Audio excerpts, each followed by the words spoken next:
This channel does not promote any violent, harmful, or illegal activities. All content provided by this channel is meant for an educational purpose only.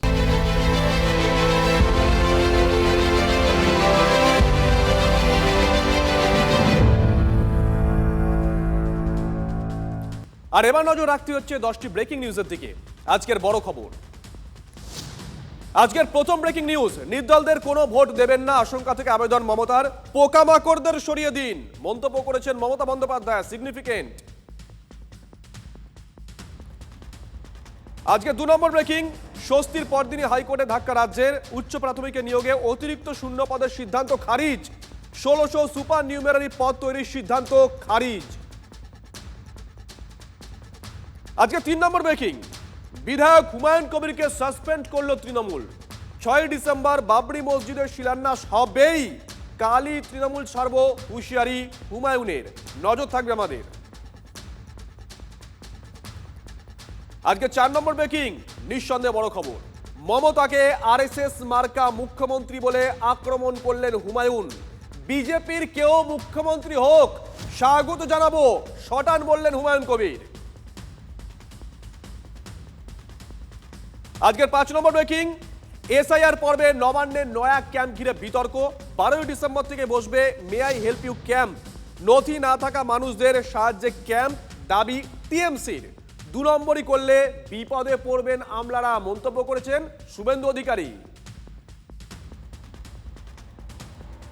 আজকে 6 নম্বর breaking, Girish পার্কে হবু পাইলটের রহস্য মৃত্যু, Girish park এলাকায় পরিত্যক্ত বাড়ি থেকে উদ্ধার হয় দেহ, 21 বছরের সৌমাদিত্য বিদেশে পাইলট ট্রেনিং নেন, সৌমাদিত্য ট্যাবের পিছনে লেখা লস্ট। আজকে 7 নম্বর ব্রেকিং, যাত্রী ভোগান্তি অব্যাহত রয়েছে ইন্ডিগো এয়ারলাইন্সে, 48 ঘন্টা ধরে বিমান পরিষেবা বিপর্যস্ত, 24 ঘন্টায় দেশ জুড়ে ইন্ডিগোর 200 বিমান বাতিল, চারটেখানি কথা নয়। আজকের 8 নম্বর ব্রেকিং, বড় খবর নিঃসন্দেহে, 2 দিনের ভারত সফরে রুশ প্রেসিডেন্ট পুতিন, আগামীকাল হায়দ্রাবাদ হাউসে মোদি পুতিন বৈঠক। আজকে 9 নম্বর ব্রেকিং, বিএলওদের কাজের চাপ সামলানোর দায় রাজ্যের, তৃণমূলের বিএলও বিক্ষোভের মধ্যেই স্পষ্ট করে দিয়েছে সুপ্রিম কোর্ট, প্রয়োজনে আরও কর্মী নিয়োগ করা হোক, রাজ্যগুলোকে নির্দেশ প্রধান বিচারপতির বেঞ্চের। অত্যন্ত বড় খবর আজকের। আজকে 10 নম্বর ব্রেকিং, মমতাকে আরএসএস মার্কা মুখ্যমন্ত্রী বলে আক্রমণ হুমায়ুনের, আরএসএস মার্কা মুখ্যমন্ত্রী চাই না, মন্তব্য হুমায়ুনের। আগামী দিনে এই আরএসএস মার্কা মুখ্যমন্ত্রীর থেকে ডাইরেক্ট বিজেপির কেউ মুখ্যমন্ত্রী হোক, আমি ওয়েলকাম জানাবো। মুসলমানদের মসজিদ করতে বাধা দিচ্ছে, কিন্তু সরকারি টাকায় ভরি ভরি মন্দির হচ্ছে, এটা এখানে আরএসএস এর গভর্নমেন্ট চলছে আর তৃণমূলের গভর্নমেন্ট। মমতার মুসলিমদের ভালোবাসা আর এই মুসলমানদের বাড়িতে মুরগি পোষা সমান। কি মূল্যায়ন আরএসএস মার্কা মুখ্যমন্ত্রী, মমতা বন্দ্যোপাধ্যায়ের এই মূল্যায়ন কে করছেন? বিরোধী দলের কেউ নন, সিপিএম এর কেউ নন, বামপন্থী নন, যিনি মূল্যায়ন করলেন তিনি মমতা বন্দ্যোপাধ্যায়ের সঙ্গে দীর্ঘদিন রাজনৈতিকভাবে ঘর করা একজন সংখ্যালঘু নেতা। হ্যাঁ, ধর্মীয় পরিচয়টা এখানে হাইলাইট করতেই হচ্ছে। এই রাজ্যের মুসলিমরা 2 হাত তুলে মমতা বন্দ্যোপাধ্যায়ের দলকে আশীর্বাদ করেছেন, একবার নয় বারবার, এটা ফ্যাক্ট, এর মধ্যে কোনো লুকো ছাপা নেই। বদলে তারা কি পেয়েছেন? মমতা ব্যানার্জি নিজের স্বার্থ ছাড়া কিছু ছিলেন না, মমতার মুসলিমদের ভালোবাসা আর এই মুসলমানদের বাড়িতে মুরগি পোষা সমান। সরকার হিসেবে মমতার সরকার কতটা মুসলিম দরদি, হুমায়ুন তার সাক্ষী। আবার দল হিসেবে তৃণমূল মুসলিমদের কতটা মঙ্গল করেছে বা চেয়েছে তার সাক্ষীও হুমায়ুন, খুব কাছ থেকে তিনি দেখেছেন। প্রশ্ন হচ্ছে, এহেন হুমায়ুন আজ এভাবে মমতা বন্দ্যোপাধ্যায়ের মূল্যায়ন করতে গেলেন কেন? সাসপেন্ড হয়ে যাওয়ার জ্বালায়? দল তাকে সাসপেন্ড করেছে সেই জ্বালায়? রাজনৈতিক অবজারভার হিসেবে বলতে পারি, প্রত্যেক দিন যেহেতু রাজনীতি এবং রাজনৈতিক চরিত্রগুলোকে অত্যন্ত কাছ থেকে দেখি, সেই জন্য বলতে পারি হুমায়ুন কিন্তু একটু ঠোঁটকাটা প্রকৃতির, তার মুখে যা আসে তাই বলে দেন, কিছু আটকায় না। গত কদিন ধরেই ক্রমাগত সুর চড়াচ্ছেন হুমায়ুন। তবে কি নেত্রীর ইমেজে কোনো পরিবর্তন লক্ষ্য করেই এখন হতাশ হুমায়ুন? আচ্ছা, পরিবর্তনটা কি সত্যি হচ্ছে ইমেজে, যা দেখে আরএসএস ছাপ চিনে ফেলেছেন হুমায়ুন? আসুন এক ঝলকে দেখাই আপনাদের। মাথায় চাদর চড়িয়ে কখনো ইফতার পার্টিতে, কখনো ঈদের অনুষ্ঠানে হাজির হয়েছেন মুখ্যমন্ত্রী মমতা বন্দ্যোপাধ্যায়। তৃণমূল কংগ্রেস সরকারে আসার পর এটাই ফি বছরের ছবি। একটা সময় তো মমতা বন্দ্যোপাধ্যায়ের গায়ে মুসলিম তোষণকারী তকমাই এঁটে দিয়েছিল বিজেপি। এমনকি মমতা নিজেও সেই তকমা চাদরের মতন নিজের গায়ে জড়িয়ে নিয়েছিলেন। এই সরকার মোল্লাদের সরকার, এই সরকার মুসলমানদের সরকার, এই সরকারের মুখ্যমন্ত্রী মুসলিম তোষণকারী। যারা মমতা বন্দ্যোপাধ্যায়ের আছে কি? কিন্তু ইদানিং কি মমতার সেই ইমেজে বদল দেখছে বাংলা? কেন্দ্রের ওয়াকআপ আইন মেনে নিয়েছে রাজ্য সরকার। বিরোধীরা বলার সুযোগ পেয়ে যাওয়ায় সরকার যে চাপে, তার প্রতিফলন মুখ্যমন্ত্রীর কথাতেই। বৃহস্পতিবার বহরমপুরে মমতা বুঝিয়েছেন, আপনাদের মধ্যে বিভ্রান্তি করার সৃষ্টি করা হচ্ছে, বিশেষ করে সংখ্যালঘু সম্প্রদায়ের মধ্যে। কি কথা না, তো ওয়াকআপ নিয়ে আমরা নাকি কিছু করিনি, এটা সম্পূর্ণ মিথ্যে কথা। বৃহস্পতিবারে মসজিদ বানাতে চাওয়া হুমায়ুন কবিরকে সাসপেন্ড করেছে তৃণমূল কংগ্রেস। এর উল্টোপিঠটা কেমন? সরকারি টাকায় দীঘায় জগন্নাথ মন্দির হয়েছে, নিউ টাউনে দুর্গা অঙ্গন তৈরি করছে সরকার, শিলিগুড়িতে শিল্পের জমিতে মহাকাল মন্দির বানাচ্ছে সরকার, দুর্গাপুজোয় 1,10,000 টাকা সরকারি অনুদান, রেড রোডে দুর্গা কার্নিভালের আয়োজনেও সরকার। তবে কি মুসলিম তোষণকারী ইমেজ বদলে হিন্দু প্রেমী হওয়ার চেষ্টা? ক্ষোভ উগরে দিয়ে হুমায়ুন কবির বলছেন, এটা মুসলমানদের কোনো কিছু করার অধিকার আছে কিনা সেটা আমি আগামী দিনে মমতা ব্যানার্জিকে একদম বুঝিয়ে দেবো। আমিও প্রমাণ করে দেবো তিনি মন্দির নিয়ে আছে, তিনি মন্দিরের পুজো করার জন্য 1,10,000 করে অনুদান দিচ্ছেন, তিনি কার্নিভাল করছেন, 200 পুলিশ দিয়ে সেখানে প্রোটেকশন করা হয়। আরএসএস এর সরকার সেটা করতেই পারে। অভিধান মানে ডিকশনারি বলছে তোষণ শব্দের অর্থ হচ্ছে সন্তোষ, মানে তৃপ্তি। আচ্ছা, এতদিন যাদের তোষণ করার অভিযোগ উঠেছে মমতা বন্দ্যোপাধ্যায়ের বিরুদ্ধে, তারা কি সত্যি তুষ্ট? তারা কি সত্যি সন্তুষ্ট? তারা কি তৃপ্ত? আজ আমরা একটা ছোট্ট, বড় বলছি না, একটা ছোট্ট স্যাম্পল সার্ভে করেছি। আপনি মার্কেট সার্ভেও বলতে পারেন, রাজনীতির মার্কেটে। একটা কলকাতার মিছিলে আর একটা বেলডাঙ্গায় সাধারণ মুসলিমরা কি বলছেন, তাদের মূল্যায়নটা একবার শোনাই আপনাদের। উনি আমাদেরকে প্রতিশ্রুতি দিয়েছেন, কিন্তু কোনোটা প্রতিশ্রুতি রক্ষা করেননি। কিচ্ছু হয়নি, মমতা বন্দ্যোপাধ্যায় কিচ্ছুই করেননি, সম্পূর্ণ ধোকার ভিতরে রেখেছে মুসলিম সম্প্রদায়ের সাথে পুরো বাংলাকে। ওয়াকফ নিয়ে ওয়াকফ মেনে নিয়েছে, সবই মেনে নিয়েছে, মুসলিমদেরকে বোকা বানিয়েছে। আমাদের সাথে ধোঁকা দিয়েছেন, আমরা ধোঁকার শিকার হয়েছি। মমতা বন্দ্যোপাধ্যায় আমাদেরকে। সার্ভেতে আমরা যে নমুনাগুলো পেয়েছি তাতে কিন্তু তাদের কথায় দেখাই যাচ্ছে যথেষ্ট ঝাঁজ আছে। আমরা পীরজাদাদের কাছেও প্রশ্ন রেখেছিলাম, একই প্রশ্ন, যেমন ফুরফুরার তহা সিদ্দিকী, ইব্রাহিম সিদ্দিকী। মমতা বন্দ্যোপাধ্যায়ের সঙ্গে দীর্ঘ সময় তাদের সুসম্পর্ক ছিল। প্রশ্ন শুনেই তারা তেলে বেগুনে জ্বলে উঠছেন। দীঘায় তো মন্দির হয়েছে, রাজনীতি হচ্ছে, এতে হিট করে মন্দির হচ্ছে, রাজনীতি করছে, মন্দির হবে, বাহ বাহ, মসজিদ হবে না। এটা পুরোপুরি রাজনীতি চক্রান্ত, এটা বুঝতে পারছেন না? কি একটা দলকে তার দলের সুবিধা করার জন্য, পাইয়ে দেওয়ার জন্য এই কীর্তিটা করা হয়েছে। আবার ঠিক করে দেবে, বাবরের নাম দিয়ে করা যাবে কি যাবে না, হুমায়ুনের নাম করে দিয়ে করা যাবে কি যাবে না, ঠিক করে দেবে। গোঁজ আমার তো খুব মজা লাগে, সেটা বাংলার মানুষ এর এই স্বভাব, কথাবার্তার চরিত্রটাকে ভালো জেনে গেছে। কি মেনেন তার জবাব আগামী ইলেকশনে দিয়ে দেবে, এর উচিত জবাব দিয়ে দেবে। ববি হাকিম কেন, মমতা ব্যানার্জি স্বয়ং নিজে দেখতে পাবে, ইনশাল্লাহ বলে দিচ্ছি আমি। কি বুঝলেন? তৃণমূলের টিকিটে জেতা বিধায়ক হুমায়ুন কবির, আম মুসলিম মানে কয়েকজন, ফুরফুরা শরীফের 2 পীরজাদা, সবার কথার সুর, কথার পরনটা কিন্তু একই রকম। ইব্রাহিম সিদ্দিকী পর্যন্ত আরএসএস এর ছাপ দেখে ফেলছেন।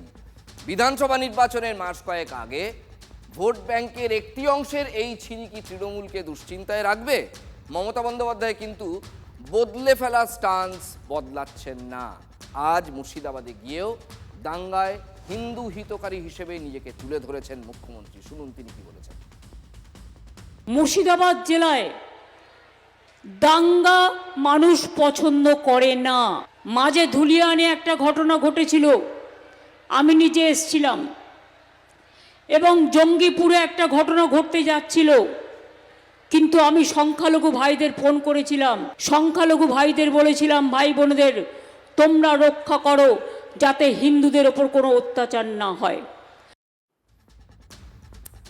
বিরোধীরা বলছে যে মুসলিমরা পাশে থাকবে, এটা টেকেন ফর গ্রান্টেড করে নিয়েই মুখ্যমন্ত্রী নিজেকে হিন্দু হিতৈষী দেখানোর চেষ্টা করে চলেছেন।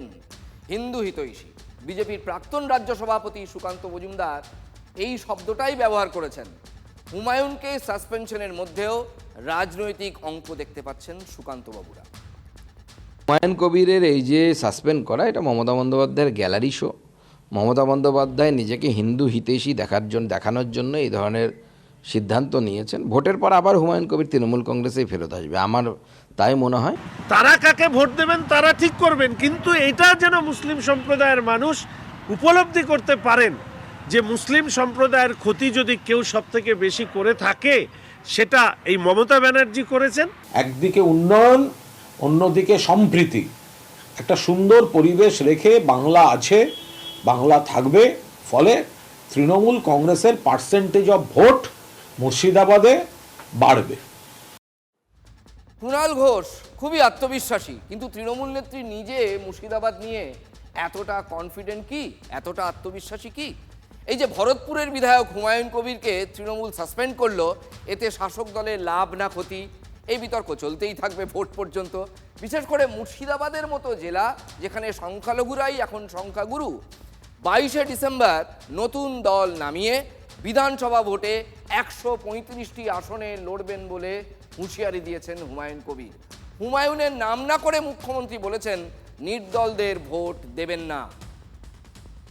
আমি পার্টির বিধায়ক পদ থেকে কালকে রিজাইন করে দেবো এবং নতুন পার্টি 22 তারিখে। এর যোগ্য জবাব তৃণমূল কংগ্রেসকে রাজ্যের ক্ষমতাচ্যুত করে খেসারত দিতে হবে। 135 सीट में मैं उम्मीदवार खड़ा करेगी। বিহারে চালাকি করে 4টে করে ইন্ডিপেন্ডেন্ট দাঁড় করিয়েছিল। মনে রাখবেন, ইন্ডিপেন্ডেন্টরা ভোট কাটলে আপনার লোকসান, বিজেপির সুবিধা করতে কাউকে দেবেন না। মুখ্যমন্ত্রীকে এক্স মুখ্যমন্ত্রী করার জন্য আমি 135টা আসনে লড়াই করব।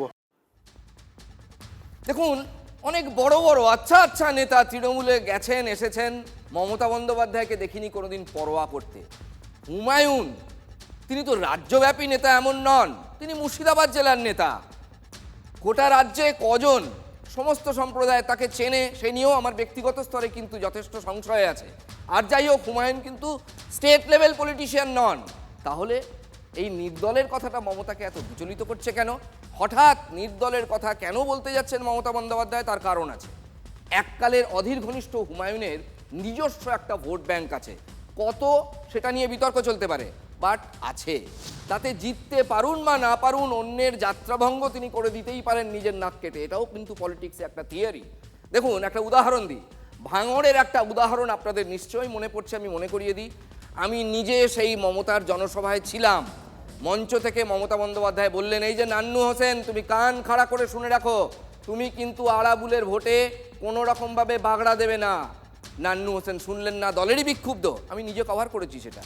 বিক্ষুব্ধ তৃণমূলী নান্নু হোসেন নির্দল প্রার্থী হয়ে দাঁড়িয়েছিলেন এবং তৃণমূলের দামাল ছেলে আরাবুল সেই ভোটে হেরে গিয়েছিলেন। দেখুন, রাজ্যে পরিবর্তন আসছে, আরাবুল হেরে গেল সেইবার 2011।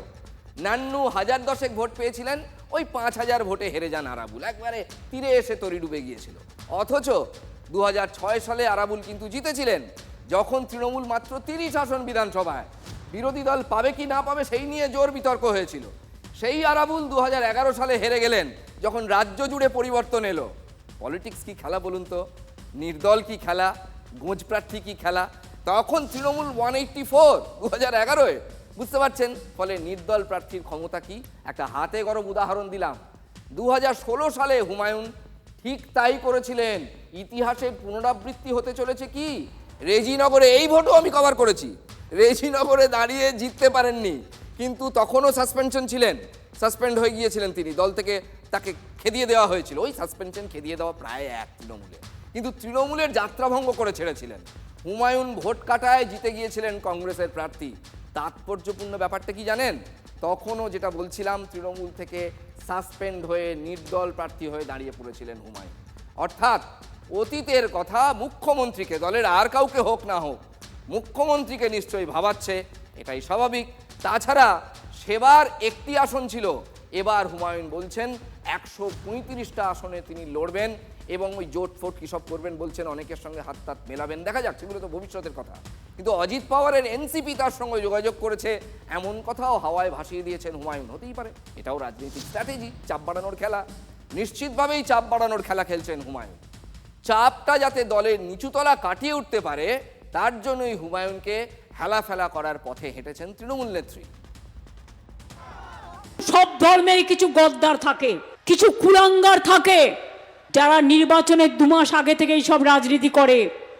এটা বিজেপির পাল্লায় পড়ে। একটা ধান পচে গেলে সেগুলো সরিয়ে দিতে হয়, তা নাহলে সব ধানটা পচে যায়। কাজেই কিছু পোকামাকড় উড়ে আসে, তারাও তো প্রকৃতির জীব, পোকামাকড় আসলে আমরা সরিয়ে দিই। কি ইন্টারেস্টিং পলিটিক্স, হ্যাঁ? এই পোকামাকড় আরেকটু হলে আজ মুখ্যমন্ত্রী সভায় ঢুকে পড়েছিলেন প্রায়। হ্যাঁ, দেখবেন ডেভিড বাবুর পাশে, অপূর্ব সরকারের পাশে তিনি দাঁড়িয়ে অন্যান্য এমএলএদের সঙ্গে। ডেভিড এখন জেলা সভাপতি। কাল হুমায়ুন বলেছিলেন মুখ্যমন্ত্রীর সভার আমন্ত্রণ রয়েছে, যাব, আজ চলেও গিয়েছিলেন। আজ সকালে তিনি বলেন যাবেন, সভাস্থলে তিনি পৌঁছেও যান। ঠিক সেই সময় কলকাতায় সাংবাদিক বৈঠক করে হুমায়ুনের সঙ্গে সম্পর্ক ছেদ করার ঘোষণা করলেন ফিরহাদ হাকিম। হারি বাবা, কেন? হুমায়ুনের অবস্থাটা একবার ভাবুন। আপনি একজনকে নেমন্তন্ন করে, আপনার ধরুন মেয়ের বিয়ে, আপনি বাড়িতে ডাকলেন, আগে থেকেই আপনি তাকে অপছন্দ করেন, তিনি এলেন, পাত পেরে বসে পড়লেন, সেটা প্লাস্টিক হোক, কলাপাতা হোক, শালপাতা হোক, খেতে বসার মুহূর্তে ক্যাটারারদের আপনি কানে কানে গিয়ে বলে দিলেন ওকে খাবার দিবি না, খাবার যেন না পরিবেশন করা হয়। আচ্ছা, আচমকা এটা হলো কেন? কালই তো করতে পারতেন সাসপেনশন, কারণ তিনি যে কথাগুলো বলছেন সেগুলো তো কয়েকদিন ধরেই বলছেন, নতুন তো কিছু নয়। আসলে অন্দরের খবর বলছি, তৃণমূল চেয়েছিল হুমায়ুন এই বাবরি এপিসোড স্টপ করে দিক, চ্যাপ্টার ক্লোজ, এইটায় যেন ঢিল দিয়ে দেয় হুমায়ুন। কিন্তু অনড় হুমায়ুন সকাল সকাল বাবরি মসজিদ তৈরির জমি দেখতে চলে যান, সেটাই কাল হয়েছে বলে আমাদের কাছে খবর। বিজেপিকে 19-এ উনি জয়েন করলেন এবং ক্যান্ডিডেট হলেন, মানে সেই বিজেপিতে ক্যান্ডিডেট হলেন, সেখানে ডিভিশনাল পলিটিক্স, আবার এখন এসে ফান্ডামেন্টাল পলিটিক্স করার জন্য আবার এই বাবরি মসজিদের নামে ডিভিশন করার চেষ্টা করছেন। আরে ফিরহাদ সাহেব, আপনি কি যে বলেন? আরে হুমায়ুন না হয় বিজেপিতে গিয়েছিলেন, কিন্তু বিজেপি থেকে তিনি তো তৃণমূলে ফিরেছিলেন। তৃণমূল কেন তখন দরজা খুলে দিয়েছিল? আর বিজেপির সঙ্গে শুধু হুমায়ুনের ক্ষেত্রে নয়, অনেকের ক্ষেত্রেই হয়েছে। নাম করতে শুরু করলে এখন শেষ করতে পারবো না, ঠোঁট কাটার সময় ফুরিয়ে যাবে। বিজেপির সঙ্গে তৃণমূলের সম্পর্ক, সেটা বললে তো ইতিহাস হয়ে যাবে। সেসব ইতিহাসও বলতে চাইছি না, ওই যে বললাম ঠোঁট কাটার টাইম পেরিয়ে যাবে। তাহলে তাকে বাবরি মসজিদ ওখানে গড়ার জন্য সমর্থন করছেন কিনা, অনুমোদন দিয়েছেন কিনা, পিছনে আছেন কিনা, সেটাও তো আগে জানা দরকার হুমায়ুন কবিরের কাছ থেকে। হুমায়ুন কবির বলেছেন যে উগ্র মৌলবাদী রাজনীতি করেছেন তিনি ইউসুফ পাঠানকে জেতানোর জন্য, অজিত চৌধুরীকে বা বিজেপিকে হারানোর জন্য। তিনি বলেছেন যেটা আমি করিনি, আমাকে দিয়ে করানো হয়েছে। তার মানে জিরো টলারেন্স। অবশেষে হুমায়ুন কবিরকে জিরো টলারেন্স নীতিতে সাসপেন্ড করে সেই বার্তাটাই কি তৃণমূল দিতে চাইলো? Zero tolerance. গ্রামে গ্রামে এতক্ষণে সেই বার্তা নিশ্চয়ই রটে গেছে, কিন্তু সেই বার্তা হলদিবাড়ির তৃণমূল শুনতে পেল কি? কেন বলছি? হলদিবাড়ি পুরসভায় চূড়ান্ত ড্রামাবাজি শব্দটা ব্যবহার করছি, এ তৃণমূলেই সম্ভব। শপথই নিতে পারলেন না প্রস্তাবিত চেয়ারম্যান, মানে যার নতুন চেয়ারম্যান হওয়ার কথা ছিল। শপথ নিলেন পদত্যাগী চেয়ারম্যান, যিনি পদত্যাগ করেছিলেন। অভিষেক বন্দ্যোপাধ্যায়ের নির্দেশকে পরিষ্কার পষ্টাপষ্টি বুড়ো আঙুল। সামনেই 26-এর বিধানসভা ভোট, তার আগে ঘর গোছাতে একের পর এক পুরসভায় চেয়ারম্যান বদল, কোথাও চেয়ারম্যান, কোথাও ভাইস চেয়ারম্যান, কোথাও একসঙ্গে চেয়ারম্যান ভাইস চেয়ারম্যান সরিয়ে দিচ্ছে, মুখ বদল করছে তৃণমূলের শীর্ষ নেতৃত্ব। কেন আবার? 24-এর লোকসভা ভোটের কাটাছেঁড়াতেই সব স্পষ্ট হয়ে গেছে কোথায় কেমন রেজাল্ট। পারফরমেন্সের ভিত্তিতে হচ্ছে অ্যাকর্ডিং টু অভিষেক বন্দ্যোপাধ্যায়। ওই যে শহর মফস্বলের ভোট, একবার মনে করিয়ে দিই, শহুরে ভোট অঙ্কেই কিন্তু সিঁদুরে মেঘ দেখেছিল তৃণমূল। রাজ্যে পুরসভা রয়েছে মোট 121, তার মধ্যে 120টাতেই তৃণমূল ক্ষমতায় এখনো। একমাত্র তাহেরপুরে জয় বামেদের, ইউনিক, ব্যতিক্রম। কিন্তু 24-এর ভোটে খেলা ঘুরে গেল। 2024 লোকসভা ভোটের নিরিখে 69টাতে এগিয়ে BJP. BJP is ahead of Trinamool, আর তৃণমূল এগিয়ে 51টাতে। মাথা ঠিক রাখা যায়? একটি পুরসভায় এগিয়ে কংগ্রেস। বাংলার শাসকের মাথা ব্যথা ঠিক এখানেই বলে অ্যাটলিস্ট আমাদের মনে হচ্ছে, এবং রাজনৈতিক বিশ্লেষকদেরও মনে হচ্ছে। আর ঠিক সেখানেই তিনি ওই যে first line manager, second line manager, ওই জায়গায় একটা ঝাঁকুনি দিতে চাইছেন, দল চাইছেন, অভিষেক বন্দ্যোপাধ্যায় চাইছেন। পুরসভায় মুখ বদল।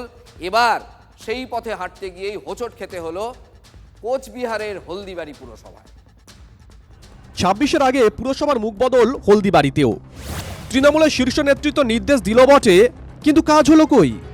দীর্ঘ টালবাহানার পর 14ই নভেম্বর ইস্তফা দেন হলদিবাড়ির চেয়ারম্যান শঙ্কর কুমার দাস। একই সঙ্গে পদত্যাগ করেন ভাইস চেয়ারম্যান অমিতাভ বিশ্বাস। দলের নির্দেশ, নতুন চেয়ারম্যান হবেন সৌরভ রায়, নতুন ভাইস চেয়ারম্যান হবেন পপি বর্মন রায়। বৃহস্পতিবার তৃণমূল কাউন্সিলররা বৈঠকে বসেন, আর সেখানেই খেলা ঘুরে যায়। হলদিবাড়ি পুরসভায় 11টি আসন, সেখানে 11তে 11টাই তৃণমূলের। বৃহস্পতিবারের সভায় উপস্থিত ছিলেন না একজন কাউন্সিলর। 3 জন কাউন্সিলর ওয়াকআউট করেন। 3 জনের মধ্যে রয়েছেন প্রস্তাবিত চেয়ারম্যান আর ভাইস চেয়ারম্যানও। আমরা দলীয় নির্দেশের বাইরে যেতে চাইছি না আর কি। দলকে জানিয়ে যে যদি করা হতো তাহলে আমরা থাকতাম, যেহেতু জানানো হয়নি তাই আমরা সেখানে থাকছি না। অন্যান্য বাকি যারা সদস্যরা রয়েছে তারা এই বিষয়টিকে মানতে চাইলেন না। দলীয় নির্দেশ যেটা রয়েছে সেটার বাইরে চিন্তাভাবনা করা শুরু করলেন। একজন গড়হাজি, 3 কাউন্সিলর ওয়াকআউট। বাকি 7 কাউন্সিলরের উপস্থিতিতে পুনর্নির্বাচিত চেয়ারম্যান হন শঙ্কর কুমার দাস। দলের নির্দেশকে কার্যত বুড়ো আঙুল দেখিয়ে এখানে নতুন করে যেই পৌর বোর্ড নির্বাচন হলো, তাতে কিন্তু পুরনো যারা চেয়ারম্যান এবং ভাইস চেয়ারম্যান পদে ছিলেন তারাই কিন্তু এখানে থেকে গেলেন। এই নাগরিকরা সেভাবে একটা হেফাজতের মধ্যে পড়েছিল। শুধু তো এখানে বোর্ড তো তৃণমূলেরই, শুধু চেয়ারের নাম বদল হওয়ার জন্য এটা বলেছিল, আর তো কিছু না। বোর্ড তৃণমূল 11 জন কাউন্সিলরই আমরা একসাথে কাজ করব। তাহলে আর রাগঢাক নয়, দলের কোন দল একেবারে বেআব্রু হয়ে গেল। তৃণমূলের গোষ্ঠী কোন দল, এটা নতুন কিছু নয়, বরাবরই। আজকে আপনারা দেখেন ভরতপুরের বিধায়ককে সাসপেন্ড করেছে, তো হলদিবাড়িতে হয়তো এরা ভাগাভাগি, মানে কাটমানির একটা বিষয় থাকে, তো হয়তো কাটমানিতে কে কার আগে পৌঁছে দিতে পারবে কালীঘাটে, তাদেরকেই আবার পুনরায় সেই পদে বহাল রেখেছে, এটাই আমাদের বিশ্বাস। 24-এর লোকসভা ভোটে তৃণমূল পিছিয়ে ছিল এই হলদিবাড়ি এলাকায়। তারপর সেই বছর 21শে জুলাইতে বার্তা দিয়েছিলেন তৃণমূলের নাম্বার 2। পৌরসভার কাউন্সিলরের টিকিট পাবো, আমার ওয়ার্ড থেকে আমি জিতবো, আর লোকসভা বিধানসভায় দল প্রত্যাশিত আর আশা নিরূপ ফল করবে না, আপনার বিরুদ্ধে দল ব্যবস্থা নেবে, যত বড় নেতার ছত্রছায়ায় আপনি থাকুন। দলের নাম্বার 2-র বার্তা, সেই বার্তাই সার। পরবর্তী কি দলীয় নির্দেশ চেঞ্জ হয়েছিল? না, সেটা আমরা বলতে পারছি না দলীয় নির্দেশ চেঞ্জ হলো কি না হলো। আমরা মমতা বন্দ্যোপাধ্যায়ের সৈনিক, আমরা যাতে মানুষের যাতে পরিষেবা যাতে সঠিকভাবে পৌঁছতে পারে তার জন্য আমরা এই ভোটটা আবার সঠিকভাবে তৈরি করে আমরা যাতে কাজ করতে পারি। পুরনো চেয়ারে ফিরলেন হলদিবাড়ির শঙ্কর কুমার দাস, দলের নির্দেশকে বুড়ো আঙুল দেখিয়েই। দলের শীর্ষ নেতৃত্ব দেখলেন কি